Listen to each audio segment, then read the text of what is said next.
God calling me? So you want a sign that God is really calling you. But He has given everything that you need inside of you. And all you need to do is just to say, Master,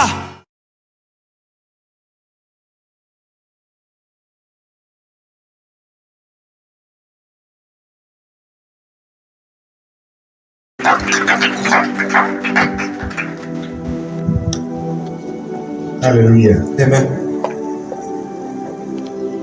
Le Seigneur soit avec votre vie. Amen. Amen. Bien, je vais commencer par la dernière question. Jeunesse, on a laissé d'aller dans la maturité pour nous.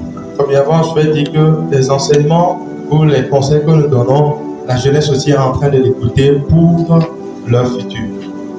Papa vient dans la base, comme le Kawe, Lena, et sur le paix, et que Alagné, Christ au ton. Donc, le papa a posé la question à savoir quelles sont les bases pour un foyer chrétien, surtout pour les jeunes qui aspirent au mariage. Il y a les beaucoup. Nous allons résumer cela. Nous partons. La première chose, Il y avait Américain de Kakui, il y a de Toubia. Là, il y avait sur le paix, me veiller. le jeune doit connaître qu'il y a deux types de mariage, Du foyer. de foyer. Comment, et ton bien le coup, c'est sur le paix, me veiller. On me demande tant qu'elle me dit malou. À lui de se poser la question à savoir quel type de foyer j'aimerais avoir. Amelatini Christ au ton. Bon, à Ochachamba, il y a deux sur le paix qui aime ton enfant. Un homme peut être chrétien, mais décider d'avoir un type de foyer mondain. Je n'ai pas qu'à Amelatini le que Christ au ton. Ah non, à Ochachamba, sur le paix, il y a là, Christ au yanni comme le connaît. C'est de cette même manière qu'un chrétien dans l'église peut dire, moi, mon type de foyer sera un type de foyer chrétien. Amen. Amen. Avec sur le dé, mais il y a un écho. Sur le dé, ou à Gigi, il y a moi. Parce que le mariage n'est rien, mais avoir un foyer réussi, c'est ça la chose. Et ma mieux katamiati de son. Nous tous nous pouvons nous marier, Bon, elle a Gigi à y mais la différence viendra au niveau du succès que chacun aura. et ma kema né au Ochachamba, ma sur le pays qui est Christ au ton là, et bah comme le pays cocoyeni à la Donc, si la personne décide d'avoir un foyer chrétien, le fondement, c'est la vie de sainteté, la vie de pureté. point. C'est fini. Anno pays cocoy. Vivre dans la sainteté ou dans la pureté, Surtout le coton de Yaoum. surtout en matière de rapport sexuel. Anno cocoy. Là-bas, le cocoy noir. Le cocoy noir, kéké. Parce que parlons de la vie de sainteté, c'est vraiment un aspect très grand. Bon, même man de son Christ au ton là, Mais de Toubi ou de Capé à pour avoir un foyer chrétien en tant que jeune garçon ou jeune fille, je dois vivre dans la pureté jusqu'à ce que je n'entre dans le foyer ou le mariage. Amen. Mais les beaucoup, Et j'ai résumé juste. et il y a une question à déliage Revenons maintenant à l'avant-dernière question. et question me veille. Donc, ces deux questions. Amérique le bena ibinaji La sœur a dit qu'elle est colérique. et nous quand tu es venu ne pas on a au-delà de beaucoup la pour oui et on fier bedoura de ou adura quoi. Donc, pour une prière, tu vas régler ce problème. Mon ami a pour là. Mais pour donner une réponse vaste, vague, nous dirons la prière de consécration. Donc, tu adresses cette prière à Jésus. Mais lorsqu'elle touchera le pasteur va plus l'orienter. Elle va prier Jésus. Afin que Jésus puisse ôter sa colère. Et encore, Et que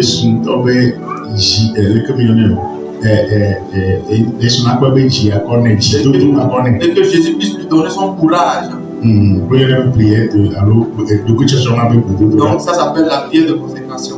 Alléluia. Amen. Et le Canada a géré sur le peuple d'hommes. Comment concilier sa vie professionnelle avec ou à sa vie conjugale. Mais c'est grave. Ce n'est pas du tout compliqué. Avant, mais vous voyez, c'est possible, c'est facile. Nous commençons.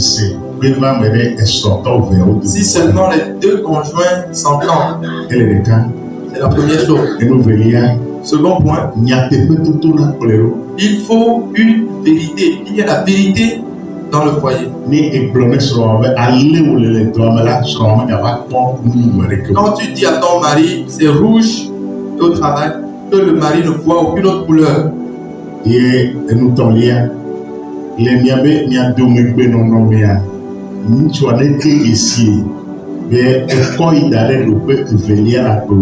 Donc, dans votre vie de couple, que ton mari soit à la deuxième place. Il te découvre, il constate qu'il est à la deuxième place dans ta vie.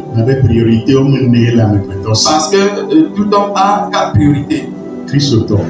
En tant que chrétien, priorité numéro 1. La première priorité, c'est la communion personnelle avec Dieu. La deuxième, son foyer. Et troisième, l'église. Quatrième, son travail, son métier. Donc que l'on reconnaisse et au travers de tes paroles, au travers de tes actions. Bien sûr, quand ils sont au foyer, Patrick.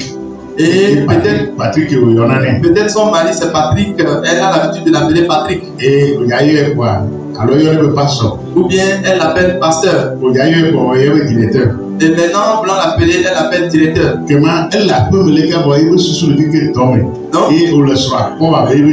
Ça montre que bien qu'elle soit à la maison et dans sa pensée, elle se trouve au travail. Et c'est pourquoi même, au lieu d'appeler son mari par son nom habituel, elle va l'appeler par le nom de son directeur. Il y aura la confusion, il y aura le conflit. Que dans ta vie, l'homme occupe le deuxième rang. Et que Dieu occupe le premier. Le deuxième rang soit occupé par l'homme. Et en ceci, le cœur de l'homme sera satisfait. Tu vas très bien vaquer à tes activités professionnelles. Alléluia. Amen.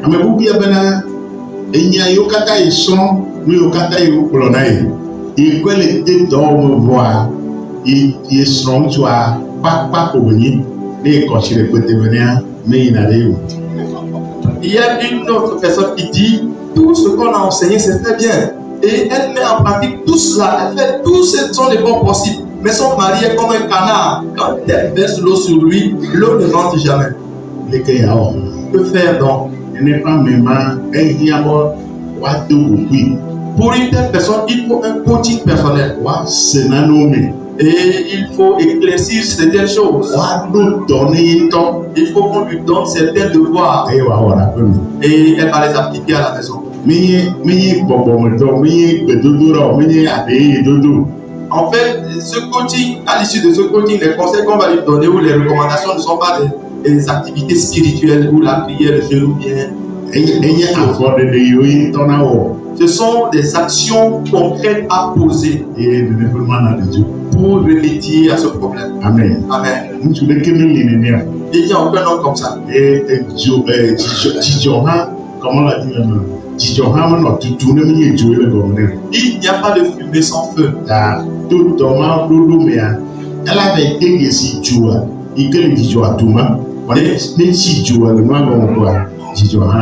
à travers cette devoir ou ces recommandations qu'on va lui donner, qu'on va lui faire, elle ira déceler le feu qui est en train de produire cette fumée dans les actions, les activités de son mari. Alléluia. Et une autre personne a posé cette question. À condition que j'ai bien compris la question.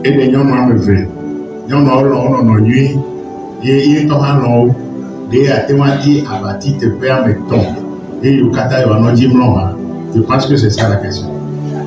Et la question, si, et c'est bien ce que le monsieur dit, il a épousé 2 femmes, les 2 femmes s'entendent et s'aiment très bien, et lui aussi les aime.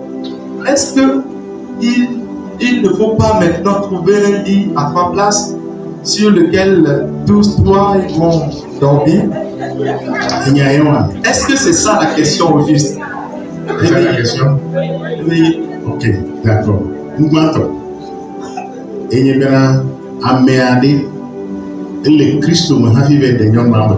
La première question, cette personne-là, est-ce qu'elle était chrétienne avant d'épouser 2 femmes? Est-ce que c'est bien chrétien d'abord avant d'épouser deux femmes? D'abord, ce qu'on doit découvrir. Trois places et une question posée là. Nous si à nous que son ton bon, mais waouh, et on peut et nous on met télé à me, yo gagné et nous on met yo gagné acteur, nous yo là on met télé à me et Gigi là pour de mon enfant.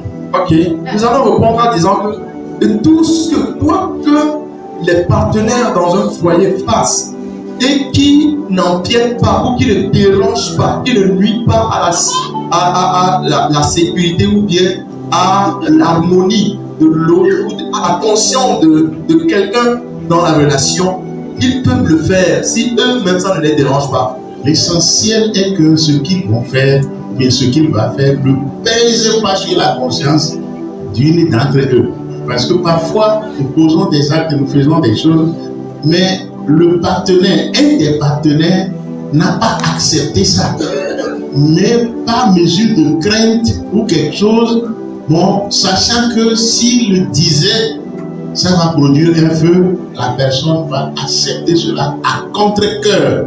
Nano le ike et le srolépé à mialela wo ike a tumpuna vegouan vo e imeke a meike nola tumpuna le vomonta. Alors les imeke wa kwebe yeme tasire di otala allons voilà et lui gowa a tumpune. Alors c'est pas à moi de dire qu'il vous permet de vous coucher vous trois sur un même lit